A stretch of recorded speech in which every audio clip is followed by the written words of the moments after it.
and theticketfm.com. And we're live. It's 6 p.m. in Lincoln with Chris Kolarevic. It's 6:03. We had a couple technical difficulties to start the show. We got Nick Henrich on tonight. Can you hear me? Yeah, my boy. It's good to see All you, right. man. Yeah, it's great to see you. I can't actually see your face. It's not. I don't get a video in front of me, but I'll hear your voice. Okay, perfect. Yeah. So it's 6:03. Sorry for the technical difficulties. We started a couple minutes late, but we're gonna have a great show here tonight. First of all, I think we should start off. How are you doing? How you doing since being done with football? Because we didn't even, like, for the audience, I didn't even get to say hi to him before we hopped on the show because we just got the Zoom link working like literally 30 seconds ago. So I gotta get an introduction. How are you doing since football's done? I know you're living in Cali. How's that going? Yeah, man. It's good to see you. I missed you, man. But so much. it's been an interesting transition for sure. I'm sure, I know we've talked a lot off the show about this, of how different it all is, and the pros and cons and the variety of challenges you face. But I'm genuinely really happy, and I'm doing well, man. So it's good. That's awesome. That's great to hear. And in California, so you don't have to deal with the ups and downs of the Nebraska winter. No, I'm just biding my time, man. In about another month, you guys are going to be dealing with all that snow, and I'm going to be living. I'll send you pictures. So that's certainly a pro, no doubt about it. Oh, I got a lady at the window. She's got a shirt on that says Testicle Festival. The Testicle Festival. She's pointing at it. I couldn't help it. I'm not gonna lie. I could not help to get distracted for a second. So living in Cali, done with football. So what are you up to now? Tell the audience what you're doing post retirement? Yeah, man, I've been staying busy. I think that's something as an athlete you used to having such a crazy schedule. So I'm glad to kind of keep that rolling now. But I'm working in sales for a company, then helping out. I'm a linebackers coach at a high school, and then recently started grad school a couple months ago for sport and performance psychology. So kind of got a lot of irons in the fire right now, and it's been good. It's been fun to stay busy. That's awesome. Let me be the first to say congratulations. If not, well, I bet there's been more, but just publicly congratulations, because that's awesome. Because it's very hard to, we've talked about it, but starting basically at zero after you've been playing at a big school and you've played at some amazing stadiums and done some crazy things, starting at zero is challenging, and that you're doing that and on a great path is awesome.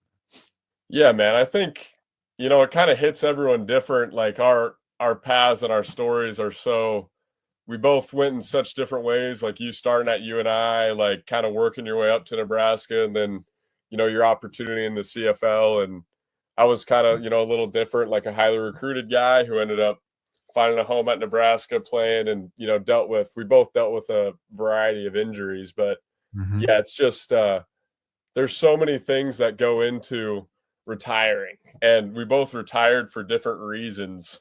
And I don't think either one's easier, but I was certainly happy that I was at peace with it, feeling like it was in a way out of my control and my body just wasn't ready. So that has helped me a lot. So it's worth mentioning to anybody listening that this man, he played his senior season in Nebraska 2 years ago. Well, it would have been last season. And he was a top 10 ranked linebacker going into the NFL draft. And he blew his knee out. And that's heartbreaking to be that close to moving to the next level. And I know I think, what was it, 3 surgeries on that knee, and it was just time for you. Can you talk to me about the challenges you faced with injuries and how you overcame those challenges and the mindset that you had to have going into that? Yeah, that's a great question. So my kind of injury stint started out in high school, actually, where I think I was talking to my pops about this the other day, but I don't think there was a true season where I didn't have a major surgery dating back to my junior year of high school. So, or a major ligament torn. So it started out with my shoulder labrum, then my first PCL tear was my senior year. Then kind of got rolling into college, had another big shoulder surgery, another PCL tear, another knee surgery on that same knee, and then back-to-back ACLs. And yeah, I mean, it's a broken hand in there too. Never fun, but yeah, I mean, it's just. You're a warrior for getting through all that.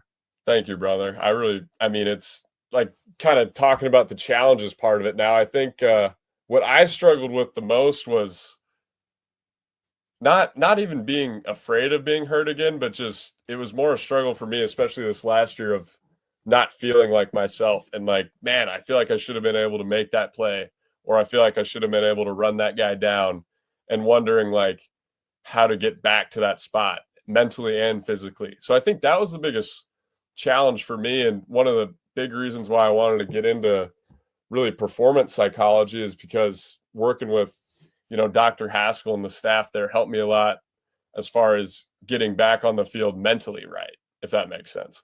Definitely. How is that approach different when you're a little bit dinged up, when you've got some issues with your body going on mentally? What's that like when you're trying to play at a really high level? Yeah, I mean, I think you just every sort of, because the aches and the pains with football, you well know, are unavoidable, period. So I Period. think every ache and pain to a certain area, like anytime I would feel something come up in my knee, I would just wonder. I'd be like, okay, is this something about to snap again? Or am I just overthinking it? And it's funny, in the Wisconsin game, I don't know if I've really told a lot of people this, but there was I think the series or two before, I had a play where I felt a little twinge in my knee, on that same knee that I tore. And I remember Mhm. walking to the sideline like, it just didn't feel right. And I really wondered. I was like, this is like, I tried to convince myself, like, no, I'm just overthinking it in my head. And then obviously when the tear happens, right away. Like, Mhm. okay, I've felt this exact feeling before. I remember talking to Buford about this, his second ACL tear. He told Mark straight up, he was like, I know what it is. Let's just go off. He didn't let him evaluate him at all. But it's I think more of struggling with differentiating the aches and the pains versus something real was the biggest struggle for me personally. That's true, because you kind of do have to play through a lot. Like, you're always in some sort of pain, and I think Yes. a lot of times it's you play through it until you basically can't. It is. And it's like, it's hard to find that balance of, I mean, if you're at that level, you're not a pussy, right? Like, Yes, you this is true. This is true. you're usually like a fairly tough dude. And I know Right. we've both dealt with this, where you're wondering with your body, it's like, am I just soft, or is this something that I need to actually rest? So that's another thing. Mentally, you're used to being this big tough guy and everyone telling that to you. But none of us wanted to ever go up to a coach and be like, hey, I need you to limit my reps at practice today. Like, No, it's not. that just doesn't fly at this level, because, through all the issues and everything, like, they're playing to win. So they're going to play the guy who's going to give them the best shot to do that. Yeah, there's no question. I had Simone Lawrence on last week, and he played 11 years in the CFL. He got cut from, I think, 5 different NFL rosters, played in the UFL, played in the CFL for 11 years. I think he was the all-time leading tackler for the Hamilton Tiger Cats. And I remember, because he retired this season, but last season when I was with him, I was his backup. This dude's like, I think he's 34 years old. And this dude did not miss a single rep in practice the entire season. It was one of the most unbelievable things I've ever seen in my life. That is incredible. I don't think people realize at 34, at any age, frankly, to be playing at that level and not miss a single rep, that's unbelievable. How do you Yeah. do it? Like, is his like a super recovery guy, or he just built different?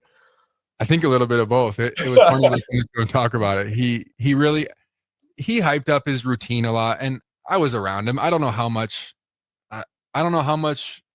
of it was exaggerated, but I mean, he said even in the off season he was getting up and he would do hot yoga every single day and 2 workouts a day. Now, whether that's like 100% true, I don't know. Sure. But obviously, like, to play that long, you have to have a lot of dedication. And I think if you do want to play that long, it has to be an everyday thing.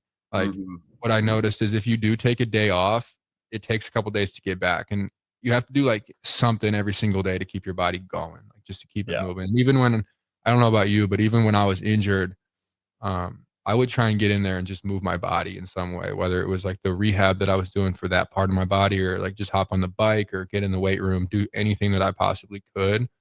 Because as soon as you stop moving, that's when I think that's when things pile on. Yeah, absolutely. I definitely agree with that. I'll ask you this. Did you ever deal with maybe some burnout issue because of that? Because I feel like especially and then I kind of, I'm assuming kind of know the answer already, but Yeah. because when you're injured, life is just more difficult, right? Because Yeah. you're going to rehab before practice. You got to go after. You got to do so much more to get your body right. And your days off are never off. So it's like when you're in there 24/7 doing something, while it is beneficial for your body, I know my mind took a pretty big hit on that as far as like I felt like I could just never get away. Does that make sense?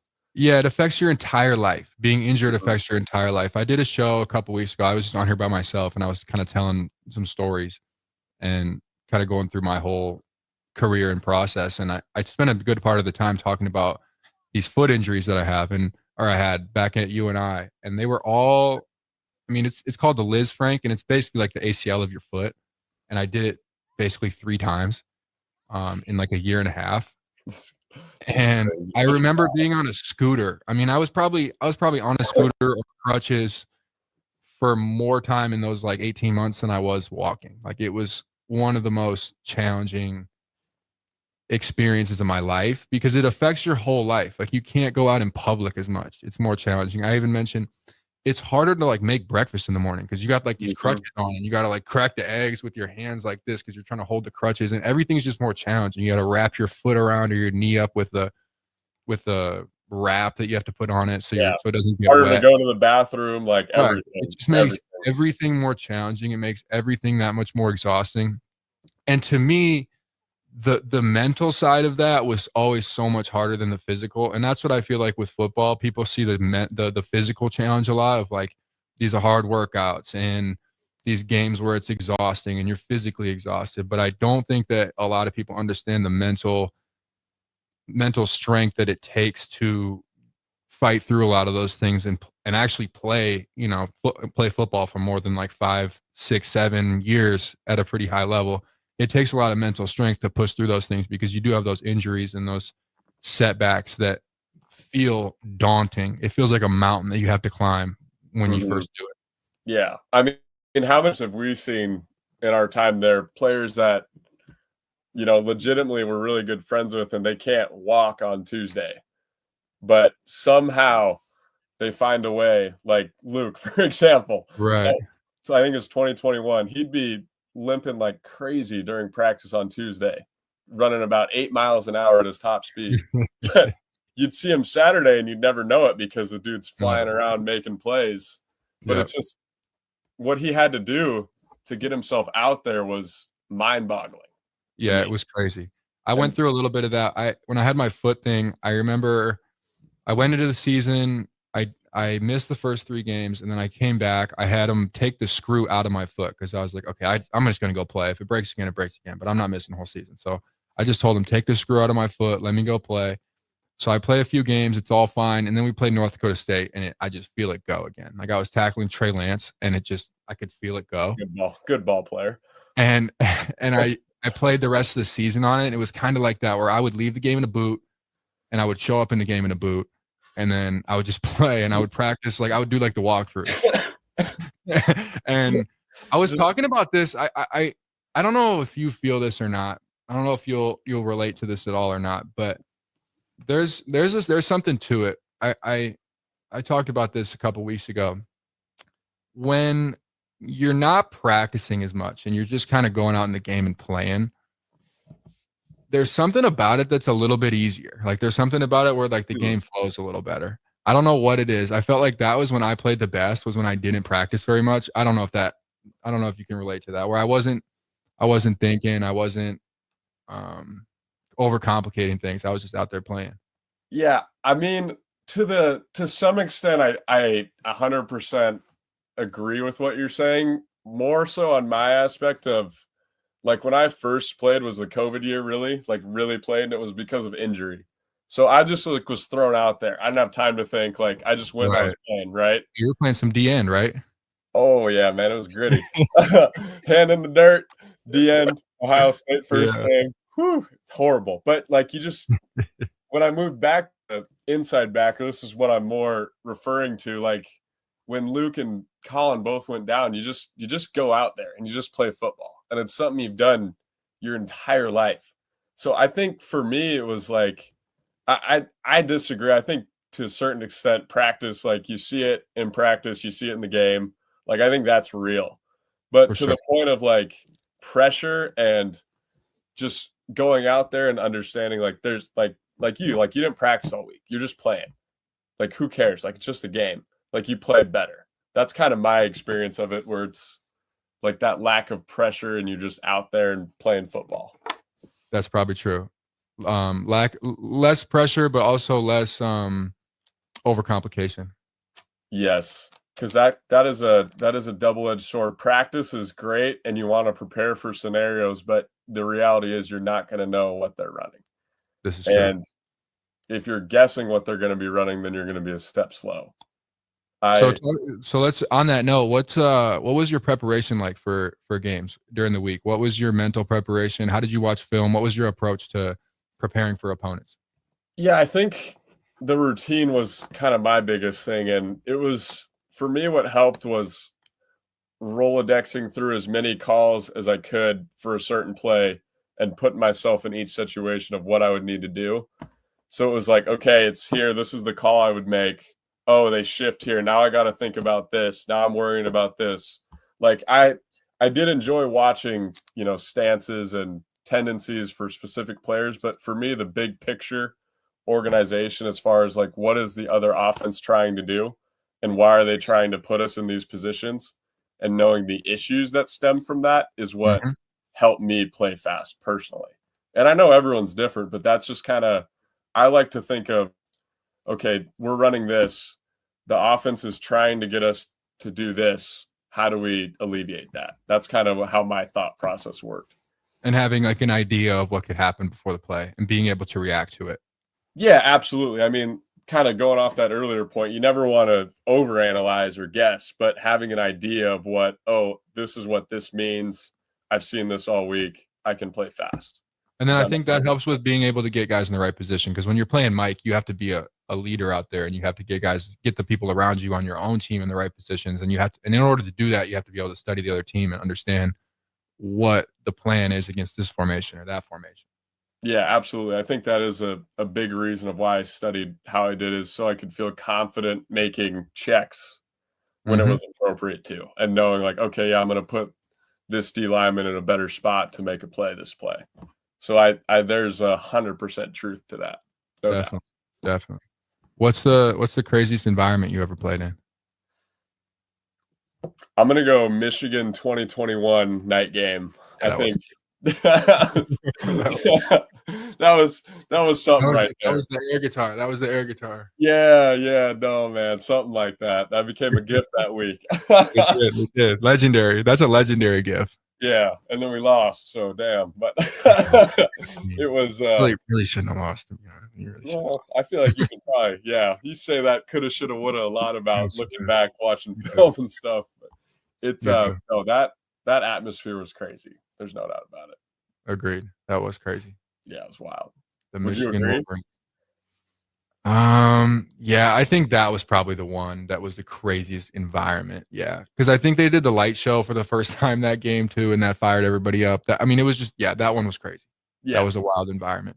It was special, and I haven't been back to like a Husker game this season. I know you were at Colorado, right? I heard that might have rivaled it, and that stadium was bumping a little bit, but it wasn't though. The thing about that game was the difference is that Michigan game was close at the end, and I feel like the end when it's close is when it really gets crazy. Like Colorado was bumping those first when we were up. I think we were up 28-0. It was bumping, but then as the game went on, people were really dwindling because it was like we knew like it was pretty obvious. We were up 28-0 at half. Like you don't lose a lot of games when you're up 28-0 at half, no matter how bad you play in the second half. And it felt like we were just trying to coast out and try to win the game off just attrition at that point. And the crowd was kind of out of it a bit in the second half, but like the first half was crazy. I don't think I've ever seen an environment in the second half like I have against Michigan. No, I would agree on that. And like I said, I wasn't there for Colorado, but that was my interpretation without a doubt. Without a doubt. I kind of want to ask you something here, because I've been wanting to get your take on this for a while. And now we're two just washed athletes, so we can talk about whatever we want. Oh, so. yeah, we can.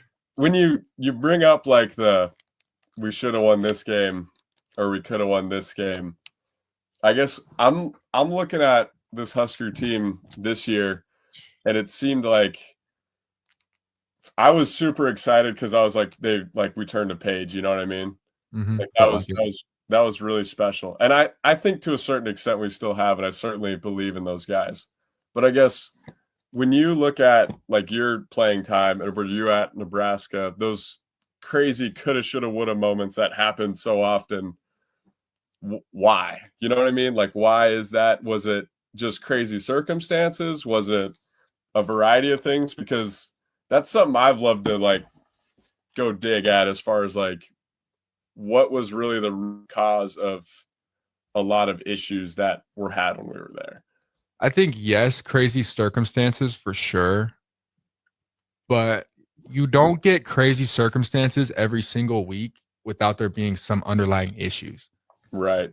Like I think the outcome was crazy circumstances, but I think that overall, it's really hard to put a finger on exactly what it was. I don't know if it's like a karma thing or a like we just got some bad karma or something, or I don't know what it is. I don't know. The curse was real or something. There's a curse or something going on, but it was pretty crazy to watch. It was.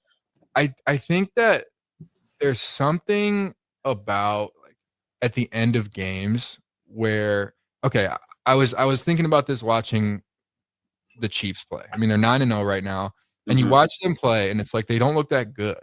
They don't look that good the whole game, and it honestly doesn't even look like they're trying to win until like the last 5 minutes of the game, and then it's like, okay, now we're gonna win. Where I don't know if it was. I think with them you see a calm, confident, relaxed demeanor where it's like we know when we get in these situations we're gonna win, and I think when you lose that many tight games at the end, you start to kind of pucker up and get a little nervous, and you kind of it flashes in your brain when you've lost those tight games in the past, and those are the only memories you have of tight games. It kind of flashes in your brain, and that becomes kind of a self-fulfilling prophecy because you're thinking about that in the moment, and you kind of get a little bit tight. When you think about the Chiefs playing, they have a lot of memories of like dozens of memories of winning and going down and winning or getting stops in tight games.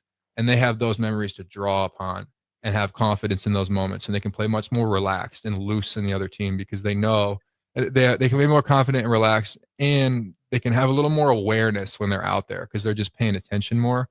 Where I think if you're all tight and nervous, you start to get tunnel vision and you start to get a little bit of nervousness that seeps in. So you can't have that awareness to go make a play in the fourth quarter. So a lot of times it felt like maybe we were out there trying to just get out of the game instead of playing and somebody going out there and making a play. Because at the end of the game, a lot of times it's about a guy just making a play.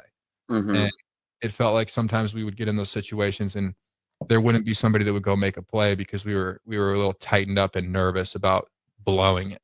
Yeah, like just not wanting to be the guy to blow it for the team. Right. Versus I'm going to be the guy to win this game for the team. Yeah, exactly. Yeah. I think that awareness piece is super, super critical. And I love that you brought that up. I read this book called The Body Keeps the Score. And after I finished it, the first thing I thought of was us. I was like, okay, this kind of like you mentioned, when you're the only thing your body knows and your brain knows in tight, close games is disappointment and anxiety, really, right? So it's hard to break out of that cycle. And the book kind of goes over a variety of examples, but it kind of compares it to PTSD as far as like something is setting off your brain and your brain is putting up these walls because it knows what's going to happen. It's trying to protect the emotions that you're going to feel that you have felt in the past. So I think that awareness piece, I guess those walls being put up in those close games maybe led to a lack of awareness from the team overall. I don't know. And I feel like we tried to talk our way out of it in a way and be super hype and super, you know what I mean? Like trying to be present. but I think it is something I know I struggled with, and I know a lot of guys struggled with, and it's not an easy thing to just forget, I guess. It's really not. And I think part of the issue or the challenge is that when you get to college, you don't have any experience playing in those big games, right? And then you have to come in and play in these crazy environments. And the fan base and the overall attention on Nebraska, regardless of whether they're winning or losing, there's really no place like it, where regardless of whether you're winning or losing, you're going to have a lot of eyes on you, and you're going to have a lot of people telling you good job or bad job, regardless of how good your team is or how well you're doing. And I think what happens is you lose these tight games, and in a lot of schools or smaller schools or even other bigger schools, you lose tight games and there's not as much attention on you and there's not as much hate on you, but you get these crazy emotional reactions from everybody around you, which then amplifies that anxiety response going forward in the next games and I think that kind of amplifies that in guys' minds, because they're worried about, oh, what's everybody going to say about this after it's done? What's everybody going to say? And you're kind of worried about what's going to happen if you lose rather than trying to go make a play and win. Right. Absolutely. I think staying present is the real underlying, like, that's the cure, but it's a lot easier said than done, right? No question. Yeah. I mean, it's easy to stay present when you're Patrick Mahomes and you've done it 20 times. And if you don't do it one time, then it's not a big deal because everybody knows you as the guy that does it. It's really hard to stay present when you're known as the team that doesn't do it, and then you have to go all of a sudden do it. Right. And kind of flip that script that we've been trying to flip for the last, so many years. Yeah, I hope they can flip it. I think they've got it in them. I don't know if it's this year. I don't know if it's next year. I know this Nebraska program in general will be back at some point. I don't know when that will be. I know with the backing it has, with the fan base it has, I know it'll be back. Yeah.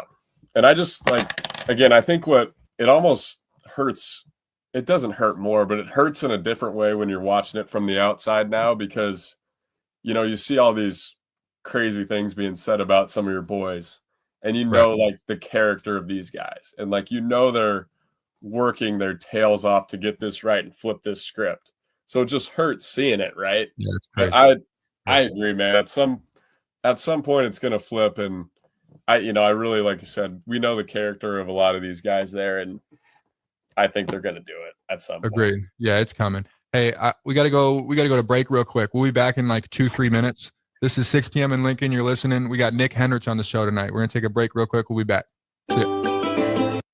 On meat and more this fall at the Mercado by Certified Piedmontese at 84th and Havelock. This week's special through November 12th is $2 off all crackers, $2 off on grind, $3 off on salami, and buy one, get one free on stew beef.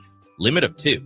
Locations at 84th and Havelock, 30th and Yankee Hill, and now 85th and Highway 2 in Lincoln, or 168th and Maple in Omaha. Get to the Mercado today for the best meat in town. You're counting on your team to win, so why not prove it? By placing your bets at Warhorse Sportsbook. Their win is your win. Put your money where your mouth is on nearly every sporting event. Use the Warhorse app to check odds and build your bets before placing your wagers in person at Warhorse Casino, including live in-game betting. No bets, no glory. Wagers may only be placed on Nebraska-based teams when played outside the state of Nebraska. Must be 21 or older to gamble. Gambling problem? Call 1-833-BET-OVER. Hi, it's Joel Norman, the voice of your Lincoln Stars hockey team. Tune in to 93.7 The Ticket to hear the latest on the Stars with myself, head coach Rocky Russo, and special player guests. When you need a new water heater, nothing beats the ProLine family of water heaters from A.O. Smith. ProLine models are built using commercial-grade components, meaning they're built to help you tackle your toughest days. No matter if you need a gas or electric model, A.O. Smith has a ProLine unit for you. A.O. Smith, innovation has a name. Call Wellman Plumbing at 402-434-2400 for a great deal on a water heater today.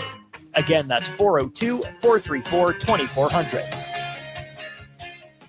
Prashawn Jackson here for Bauer Underground, who has been serving local contractors and utility contractors all across the state since 1997. When you see the black and white trucks, you know the baddest dudes in the business have arrived. Bauer is currently looking for equipment operators, laborers, diesel mechanics, and aerial linemen. Join the brotherhood built on hard work, authentic people, and pedigree of success. Bauer, a family-friendly company who reminds you, go Big Red!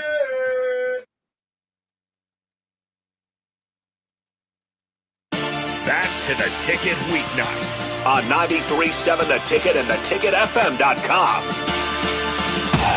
And we're back. We got Nick Henrich, a Husker legend, on the show. Wore number 42 and number 3, played middle linebacker for the Huskers for about 4 or 5 years. Multiple year starter, team leader, captain of the team. Overall, extremely positive influence on the Nebraska Huskers and the state of Nebraska in general. In this, I would love to kind of talk about your story a bit now. Like, coming from middle school, high school, how did you get to where you're at? I know you were a pretty highly touted recruit, 4 stars, I think, coming out of Omaha. Let's talk about a little bit of your story. When did you start realizing, okay, I'm gonna be a good football player? When did you start realizing that this thing was happening where I could go play Division I football and I'm pretty good at this? Honestly, it was probably in 8th grade when we were the team. Max Dugan, the old TCU quarterback. Yeah, I played against him multiple times, kind of growing up, and I remember I always thought, like, man, this kid was like, he was a beast. But like when I was in 8th grade, I felt like I was like, okay, I could play with anyone really, and I was looking at the just other kids around and kids that were at the high school I was going to, and I was like, okay, I think I'm better than some of these guys. Now, I didn't know you could really get recruited as early as I did, honestly, because I was on varsity as a freshman at high school, which was a big change, but I thought I did really well. Playing with my big brother was super special. And then the sophomore year is when I kind of, I guess, broke out and people started noticing and colleges started offering. And like I said, I was more in shock than anything. Like, I thought eventually I would get that, but not as soon as I did. So I felt a little undeserving of it, truthfully. But then throughout high school, I had a great career, won a state title, which was awesome with some of my really good friends. And then, kind of through the whole recruiting process, I just went into it with a super open mind and tried to really see, because I wasn't one of those kids that was like diehard Nebraska fan. Like I grew up rooting for Iowa because my dad played tennis there. And Okay. I know that shocks a lot of people, but like growing up, I was going to Hawkeye games more than Nebraska games. Obviously, I knew and respected the tradition that was had here, and then kind of as far as when I wanted to make a decision of where I was going to go, I really just thought that new staff was really going to get it done. I really connected with Coach Rude, and it's like, man, if I could be a building block of this historic place, that would be pretty sweet. So that's why I ended up going to the Big Red. Yeah, there's something to be said for that too, about getting in on something when it's at the base of it, and you can be a building block for the future. Absolutely, for sure. So that was what ended up doing it for you. Was you just felt like you could be a foundational piece of the future of this program, which, in all honesty, you were. Like, even though it did not go how obviously all of us wanted to, I think that you were a foundational piece and a leader that pushed the program in the right direction, even if there were forces that were going the opposite. Damn, bro, that means a lot. Thank you. It's true. Yeah, it was. Like I said, our time there was super challenging for a variety of. Yeah. Ooh, wow. Chris is a smart guy. I'm sure your listeners know that already, but you're not afraid to throw out a crazy word here and there.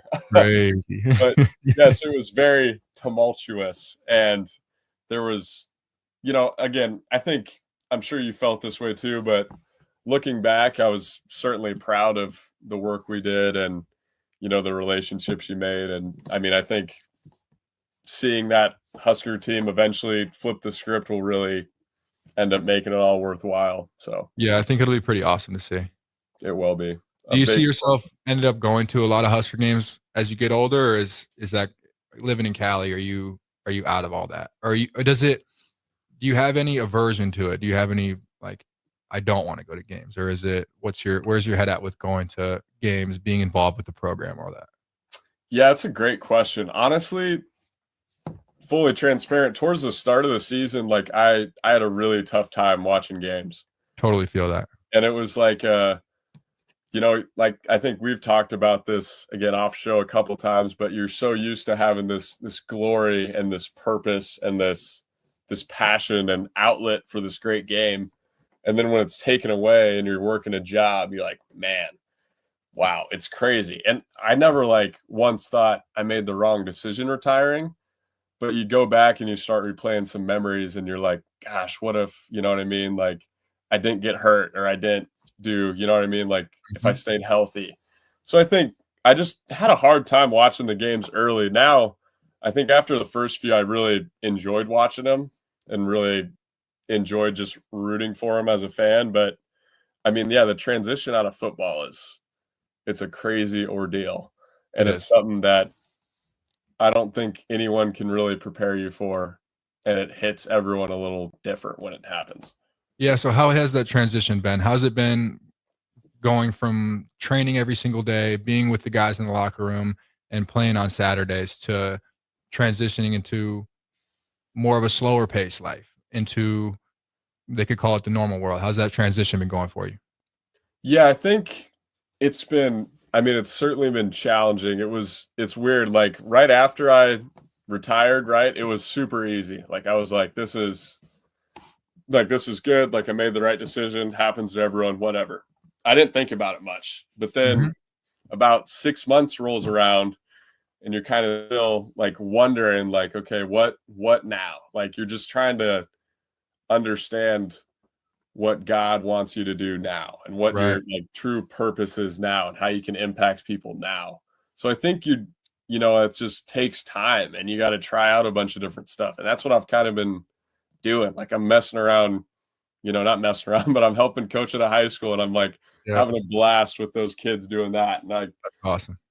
Trying out a bunch of different jobs. I was a substitute teacher for a little bit. Like, you know what I mean? Like it's just trying, seeing what, I think it's, and like physically, I think you just find ways to stay in shape and, have that community or be pushing towards a fun goal that might not be playing in front of 90,000, but it's still something that, you can wake up and you look forward to your workout or you look forward to your run. So agreed. And you find different ways to get that rush of adrenaline. You find different ways to get the juices flowing, you could say.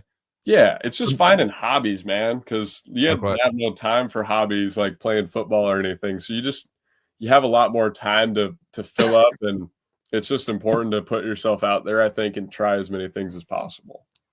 Yeah, that's what's interesting is that when you're playing football, there's not really time to go try a bunch of different things and do different jobs or do different hobbies or try different things that a lot of people get to do. And then when you're done, you have all this time to play around and kind of figure out what you like to do. And I think a lot of guys that retire, most guys that retire, go through that process of playing around with it. They try different things, whether it's coaching, whether it's a couple different jobs, whether they do a few different things.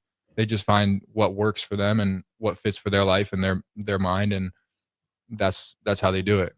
Yeah, I guess, have you struggled finding like an outlet per se, or like having like working towards some big goal or finding love in the process of now? Have you struggled with that at all in your current state? I would absolutely say I've struggled with it. I would not shy away from saying that. I've struggled with it for sure. It's a challenging thing, but I did notice that when I decided to be done, a lot of things to me opened up, like a whole world. You get this tunnel vision when you're playing and you're stuck on this one thing, but then a lot opens up. And it's almost daunting about how much opens up, because it's like, okay, I feel like I could be good at a lot of these things, but where do I focus my attention? Where do I focus my time? And I think starting from zero with something is challenging because it's a lot of monotony. It's a lot of repetitive work where you're doing the same thing over and over, trying to lay the foundation for being good at something. Mhm. And I think that's challenging because you're used to the very intense adrenaline rushes of playing football.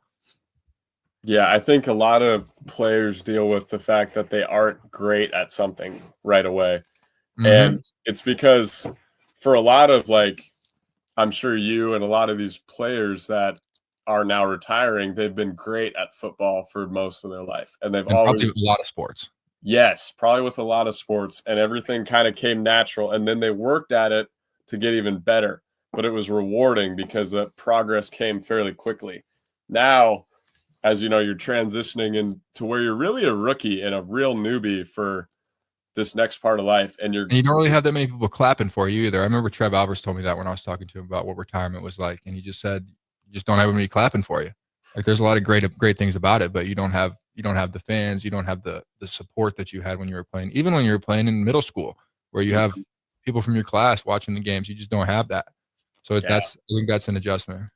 yeah, not having that constant praise or blame, really, but even that constant feedback is certainly a big deal. But yeah, I think it's just dealing with the fact that now you're going against your competition's people that are better than you now and then been in this industry, whatever you go into, for quite some time. And there's, of course, the transferable skills from football that a lot of people don't have, and it's kind of impossible to understand unless you've really done some things we did and you've taken a screw out of your foot and somehow played a season. Like there's just some level of grit that's hard to replace and hard to find in non-high level athletes. But Yeah, there is. there's certainly a lot of skills that you need to get caught up on to There is some succeed. catching up to do. Yeah, there's at some any catching up to do, profession. for sure. So how's coaching been? What's been your approach to coaching? What's your philosophy coaching wise? What kind of things did you pick up from your playing days? How's that been?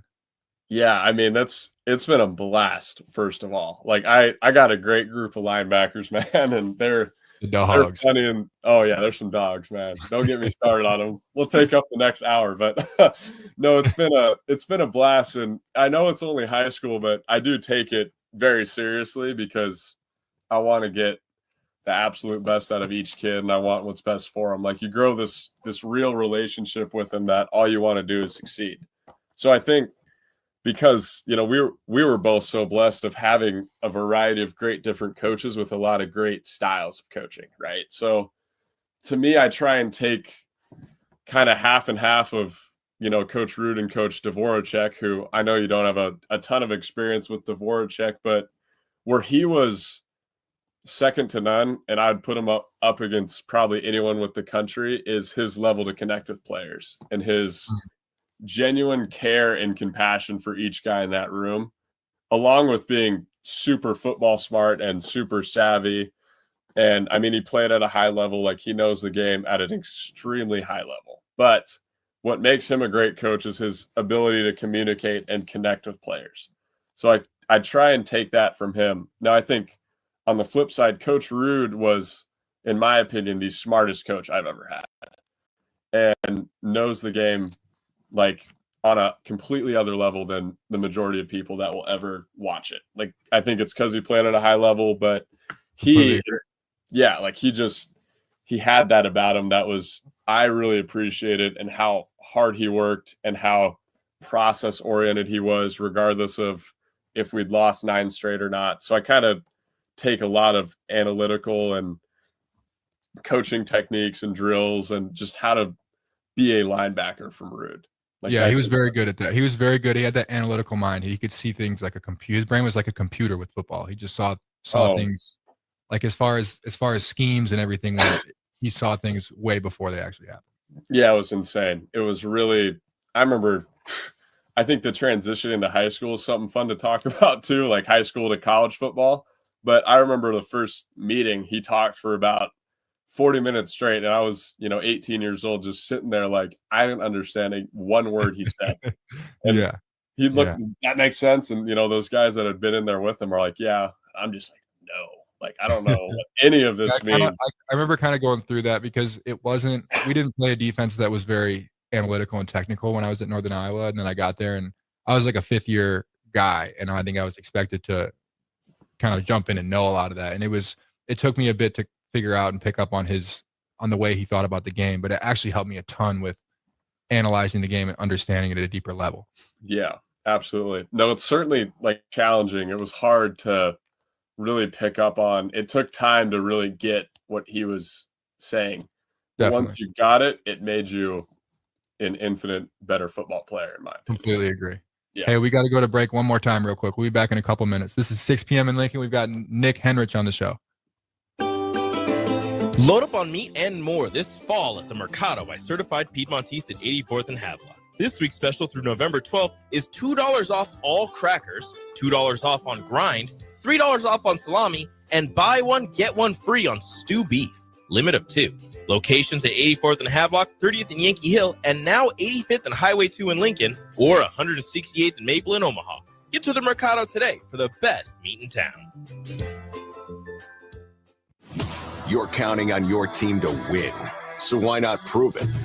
By placing your bets at Warhorse Sportsbook, their win is your win. Put your money where your mouth is on nearly every sporting event. Use the Warhorse app to check odds and build your bets before placing your wagers in person at Warhorse Casino, including live in-game betting. No bets, no glory. Wagers may only be placed on Nebraska-based teams when played outside the state of Nebraska. Must be 21 or older to gamble. Gambling problem? Call 1-833-BET-OVER. Hi, it's Joel Norman, the voice of your Lincoln Stars hockey team. Tune in to 93.7 The Ticket to hear the latest on the Stars with myself, head coach Rocky Russo, and special player guests. When you need a new water heater, nothing beats the ProLine family of water heaters from A.O. Smith. ProLine models are built using commercial-grade components, meaning they're built to help you tackle your toughest days. No matter if you need a gas or electric model, A.O. Smith has a ProLine unit for you. A.O. Smith, innovation has a name. Call Wellman Plumbing at 402-434-2400 for a great deal on a water heater today. Again, that's 402-434-2400. Back to the Ticket weeknights on 93.7 The Ticket and theticketfm.com. All right, we're back to 6 p.m. in Lincoln. This is Chris Kolarevic with Nick Henrich. My good friend, played for a few years in Nebraska. You call it 5 years in Nebraska. Veteran guy. Legend around here. I need some advice from you. What do you think about the intro music I have? I didn't pick it. It's just what they gave me as default. What are your thoughts? Give me the rating out of 1 out of 10 on the intro music.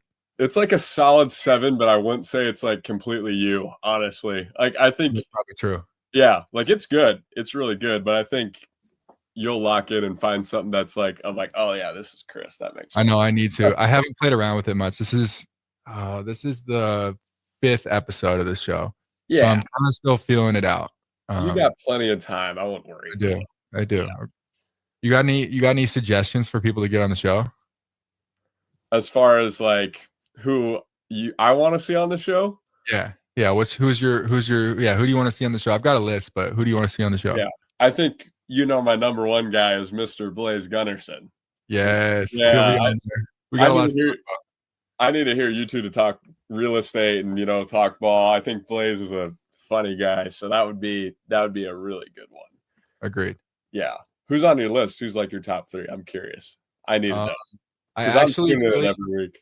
I'm gonna be honest. I've got a bunch of people that I've talked to about coming on. One guy that I would just love to go on, and I don't know if he'll come on or not. I'm not sure, but I don't know if you saw it blew up today. But Mark Farley, the head coach at UNI, he retired today. Oh gosh. And he was there for 24 years. Like he was a legend around those parts. I mean, I'm talking one of the all-time winningest coaches in the history of FCS football. A very intense, passionate human that I would just love to have a conversation with. And I actually haven't spoken to him in person since I told him I was transferring.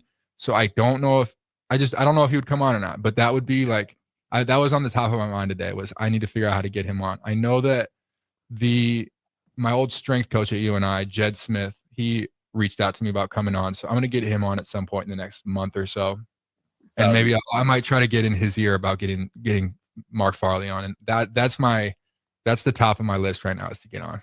Yeah, that would be fantastic. Wow, that's special. But shout out to, but I do want to give a shout out to Mark Farley today. I mean, the man has had such a big impact on so many lives. He gave me a chance out of high school, and he's given a lot of people chances and changed a lot of lives. He's put a bunch of guys in the NFL. I mean, over a dozen guys in the NFL, probably more, and has laid the foundation for a lot of guys' lives. And he had a huge impact on a lot of people in that whole community. So shout out to him today. Happy retirement if you're watching. Legend. Happy Legend. retirement. Happy retirement. That's special. Another guy you got to consider who's in Lincoln right now is also, he's got his own show, Mr. Billy Bush. Would be a great conversation. Oh my gosh. He was on my list too. Of course. I have not talked to him since I started doing this show, but I would love to get him on, and I hope he's listening right now. Coach Bush, if you're listening, let's talk soon. Maybe next week. We could do next week even. I could push off who I don't have anybody set up for next week, but I got a whole list of people I want to get on. Honestly, if you're seeing this, hit me up. Let's do an episode. That'd be fun. I think his show is called Bill's Thrills. Yeah, so I know he's great at it, man. I mean, he's a great speaker. He's a fantastic speaker. I mean, just a one-of-one human being right there. Literally. So you guys bouncing off conversations and topics would be special. Agreed. That's been I think that was my favorite part about playing football for different teams and in different locker rooms is you just meet a lot of one-of-one type people. You just meet a lot of people where it's like, I would never have met you had I just never played football. Or I would never have met anybody like you. I mean, You think about the Caleb Tanners. You think about the Garrett Nelsons. You think about the Bill Bushes. You think about, the Voss. Shout out to Voss, still playing in the CFL, balling out, still playing great. By the way, we should go up and watch him play a game. We should go up and watch him because I know Nuri's playing up there too. When they play each other, we should go up and watch a game. I would absolutely love it. I would love to see those guys. That'd be a great time. Yeah, that would be. It'd be fun to introduce you to the CFL because it's a very interesting league. Yeah, it seems like it, man. I remember you talking about it. I was like, I want to go see a game live. It's different. Very interesting, to say the least. It's a very interesting league, and it's very fun. It's not something you do if you don't really love football. Like if you're not deeply in love with football, you don't play in the CFL. You have to love the sport. And if there's anything about Va that I know, he loves football. Oh man, like no one else, man. Va loves football. Okay, I'm getting the outro music. I didn't know we were going to end that quick, but I think giving props to Ativa Malga Clemens is a great way to end the show tonight. Absolutely. I don't think we could have ended it better. Va's a legend. I'll say this. Thanks for coming on. We need to get you on again. I'd love to be somewhat of a regular guest every month or every couple months or something. If you ever want to come on again. Husker legend Nick Henrich, thanks for coming on, man. Thank you, brother.